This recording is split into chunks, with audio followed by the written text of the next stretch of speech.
Alrighty everybody, welcome back to Culz Checks Out, and our first episode regarding a San Diego Comic-Con exclusive. Now, not the first figure I've gotten from San Diego Comic-Con, just the first one we've reviewed on the channel, and this one being the 2025 Mattel Creations T-Rex Convention Crasher, which is going to be the Hammond version of the Buck T-Rex from the Lost World. Super cool. Now, I personally was not at San Diego Comic-Con this year, but if you guys want to see some pictures and see what was going on, make sure to check out our buddies over at Ghostbusters Texas Regional Response Team, since they were there, Aaron and Nolan, and got lots of great documentation as far as pictures and videos and showing what was going on this year. So I will make sure to put a link to them in the description below if you guys are interested in that. But yes, let's get started. First, we'll look at this box. Now, the box itself, as you can see, looks like a TV. Looks like an old school television, which shows some breaking news. There is a Tyrannosaurus loose in San Diego. You can actually see the San Diego skyline that the Tyrannosaur is roaring at. Now, of course, you guys know this scene. It was in the Lost World at the end of the film when the Buck is brought back to the mainland. But yeah, anyway, the picture here is from the Lost World, with that Buck roaring off into the distance there. You do see breaking news. Again, the outside and stuff just makes it look like an old school television. As far as like, even there's like a power button come across. Instead of like a TV brand, you just see T-Rex Convention Crasher. And the old dial to change channels is where the Mattel Creations is. So pretty interesting. It's a really nice box. And darn it, I'm going to have to keep the box now. Usually I do not for space reasons, but this one is just too good not to. Up top we see the Lost World Jurassic Park logo, which almost looks like a sticker, but somehow comes across the edge there. Just kind of odd. I'm guessing that one obviously was intentional. Just feels kind of weird, like, just feels off-centered. I don't know, to me it just, graphically I'm like, why is it up, like, I don't know. Anyway, over here you see Danger 10,000 volts. On the left side you see Welcome to San Diego and the Mattel Creations logo. On the back, obviously, it looks like that TV still. It's got some vending going on, as well as the Lost World logo. And as previously mentioned, you see the other logo peeking up top. Over here, you see Mattel. Talks a little bit about the figure right there. And then you even got some cables running out of the TV. On the right side, you see Mattel Creations, and then Engine. And then actually there is nothing on the bottom. So let's get this out of box number 1 and take a look at box number 2, which is the inside of box. Another really cool design here. And again, dang it, Mattel, like, I don't want to be keeping boxes, but now I'm going to have to. And honestly, because I'm going to keep this, I don't think I will take all the little pieces out. Once I get this out of this box, though, I will show you in depth. Mainly going to take out the inflatable Rex convention goer, as well as, of course, the Buck Rex, because heck yeah, that is exciting. But anyway, yeah, the box itself looks like the building you'd go to if you go to Comic-Con. On the right bottom, you see the Lost World Jurassic Park. Here's like a cutout, so either saying this whole wall's been broken down, or just showing you what's going on inside the convention here. And you can actually see like the glass has been shattered and stuff, so a lot of nice little detail. You see Enter here, which has just been shattered. So this Buck Rex is obviously just making some mayhem. On the left side you see that glass design going on. You see the Lost World Jurassic Park, and it says go that way, which means you go that, oh, there it is, yep. And then the stairs going down to get in. On the back you see the building again, and then a bunch of people running away. Like, they are just terrified. Get out. And it looks like another inflatable Rex convention goer got away. Who knows? Maybe they were together, maybe not. But he was the lucky one. The other one doesn't look so lucky. And on this side you see a sign. Notice, please call 911 immediately if you encounter a large lizard. So do we call 911? Because obviously Tyrannosaurus, not a lizard, but I get it. It's all just for fun, guys. Don't worry, this ain't a paleontology video. It's next time. But now that we've seen it, and there's of course nothing on the bottom of this one, let's get this one out of the box. Alright, so the Buck got away. I don't know where it went. No, I do. I just got it out, put the tail on. Just wanted to showcase this box. Probably won't take the convention guy out now, One day I will, once I get a room where I can better display all these things, I will make sure to put them up, but for now we're going to keep it in here. I also don't want to like damage anything because it's kind of like a nice like designed box, and obviously because it's the San Diego Comic-Con exclusive, it's going to be kind of rare, so don't want to be destroying stuff if I don't have to. But yeah, here you see the banner, which is a take on the classic When Dinosaurs Ruled the Earth. Here it says When Fans Ruled the Earth. It's falling because the Rex is on the loose. You also see the convention goer comes with this bag. It says 2025. Has a Jurassic Park logo and some stuff on the inside. It also actually comes with a kind of meta joke with a box with the buck and the blow-up guy there. So it's kind of like a meta thing. Like they went for this at the comic convention, and then the Rex actually showed up. So good day, bad day, I don't know. Here is the comic convention goer. That's the inflatable Rex.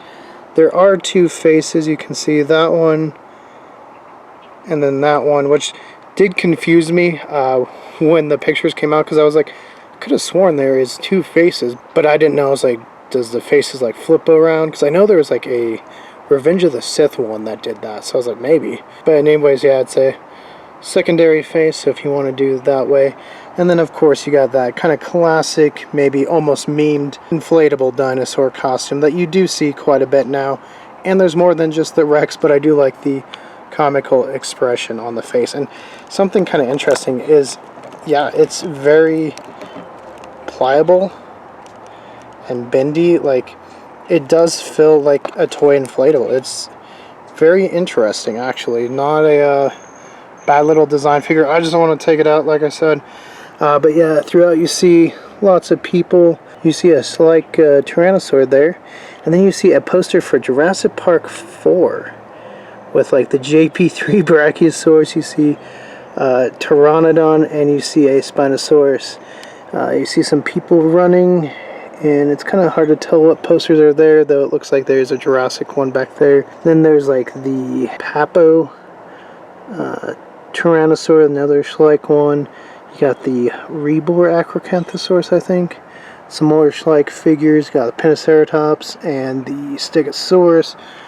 And then it looks like their big display here is a, I guess what would have been a model of Rexy, so pretty neat.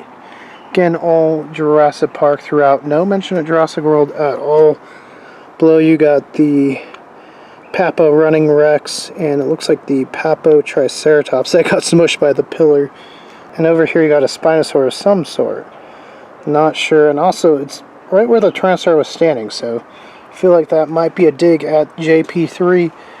But now that we got that out, let's go find the Rex. Yeah, no, here it is out in the wild, and it looks beautiful. I mean, look at that. I know from the pictures I was a little worried about the coloration and just like how it kind of seemed to jump greens here and there. But outside of one little spot, I think it looks really nice. I mean, in hand, it looks different than the pictures. And just to have a buck Rex, like, maybe it's not perfect, but considering what we have been getting from Mattel, where it's just like a repaint of one of the brown Rexes that's green and with a little bit of striping, much, much improved. I will be excited to see the comparison between this one and the Rexy figure, to see how they stack up, and to see the differences, one of which is going to be noticeable to quite a few people, and that is the smaller feet. So, and here is another look at the figure, this time more of a side-on view. Had to kind of position it a little funny, I think, because how it was positioned inside the box, like with one leg like super high up, it wants to keep falling over. So it's just something I'm going to have to play with the figure in due time if I want it to stand up better on the shelf. Because obviously I don't want it falling off the top of my bookshelf and breaking it or breaking other things. So we'll have to do that. But I gotta say, the coloration is fantastic. I think it's more in line with the Kenner figure than what we see in the film. Because in the film I don't think it's this bright of a green. Though it could make a good stand-in for the JP3 one as well. So I've always had like a soft spot for the green Rexes. I don't know why, they just look so good. Of course, the Rexy design from Jurassic Park is iconic. But yeah, the buck and the bull just looks so good. And that new one from Rebirth, another really good looking Rex. So can't really complain. And it looks super nice. No action features, but lots of articulation. And you can just see it, all the coloration and detail. And let's take a closer look at all of that, starting with the head. Alright, so here's a close-up look at the head, which is hard to tell like how resculpted it is. As far as like the ornamentation on top of the orbit there, I mean, it looks pretty pronounced there, so it will be interesting to compare it to see if they resculpted the head. The teeth definitely seem like it. They're not as like rounded as the Rexy one. And then you got some nice sculpting on the top, just kind of showcasing the more bulky nature of the Melrexes in the Jurassic franchise.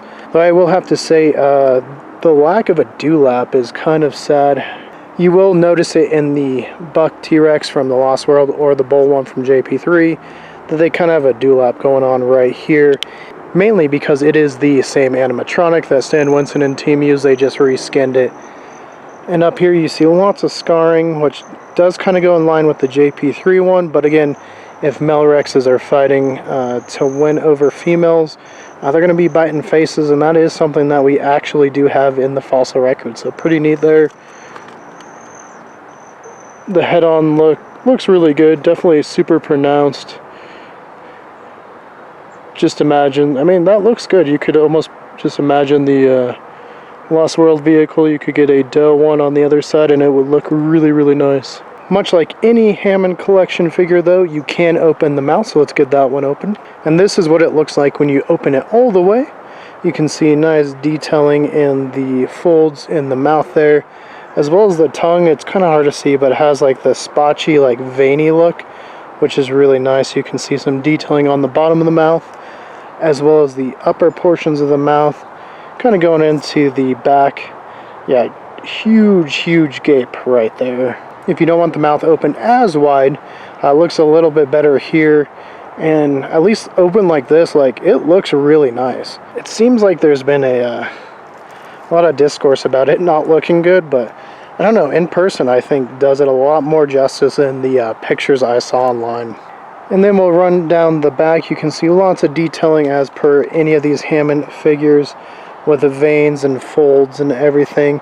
It does have like a kind of light green that morphs into like not quite the body green. So this is the one portion of the body where the coloration just seems a little off. I wish it was a little bit more in line with the body or with the head, and you can just obviously say the color changes when it gets to the body.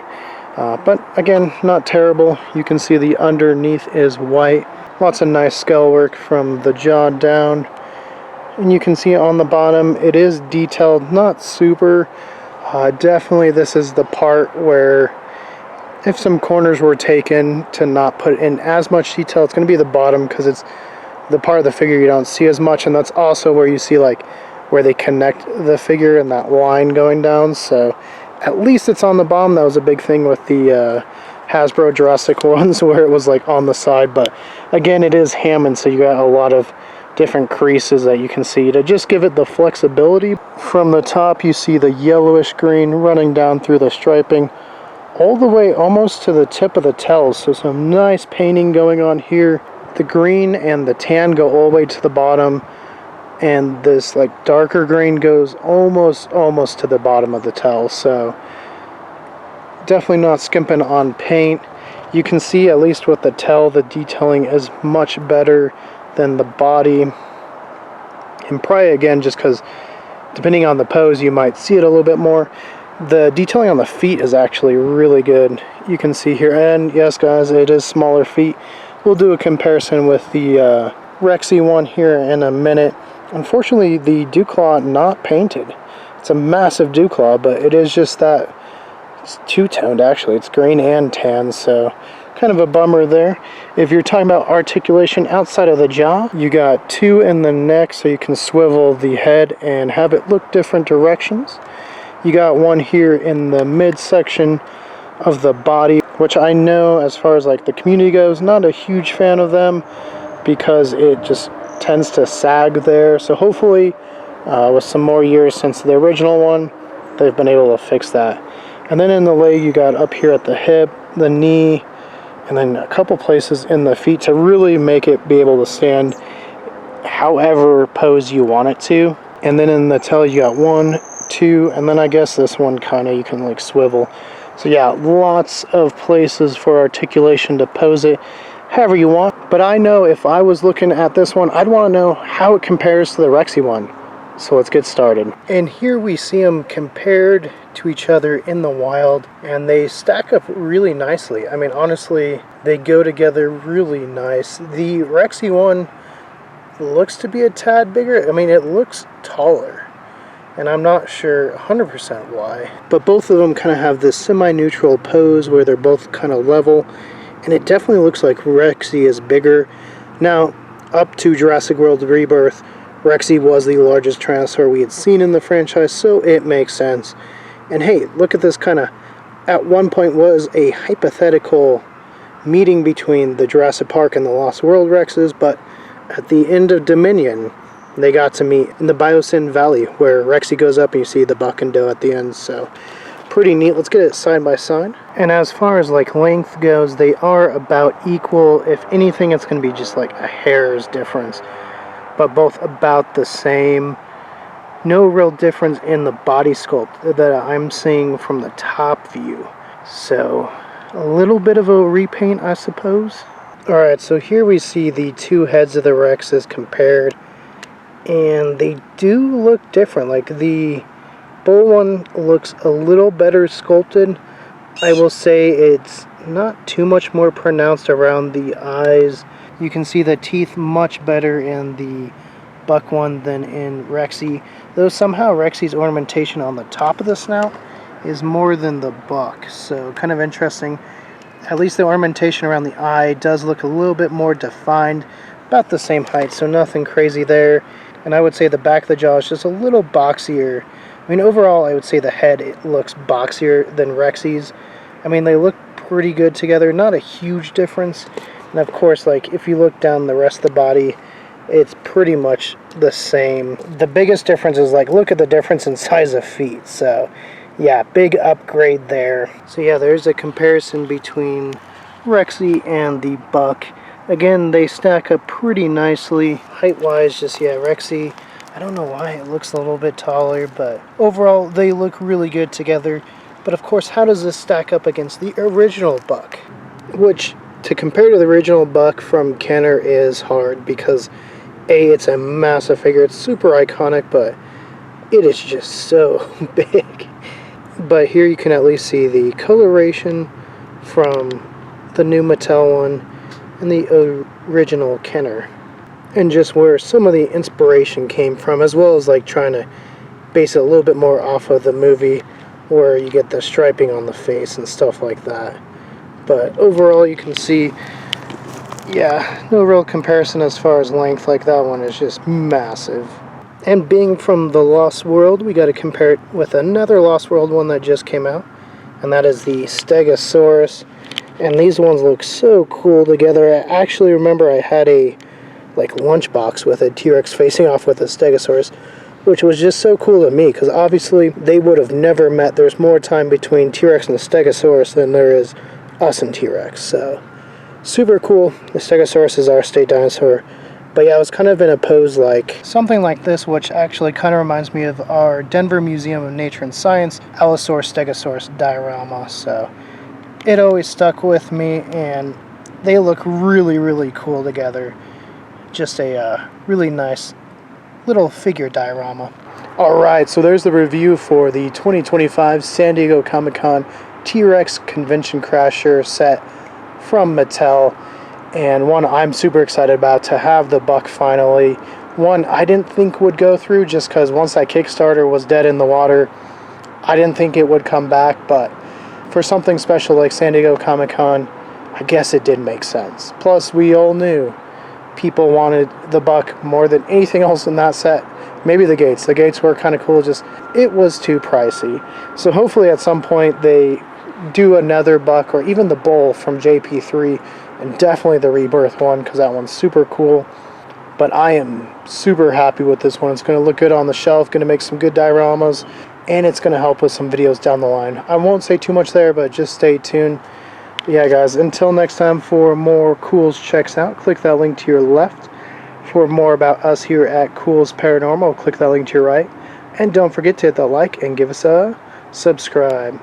And were you able to get one of the Convention Crasher sets? And what is one Jurassic Park Rex design you hope they make in the Hammond collection lineup? Tell us in the comments below.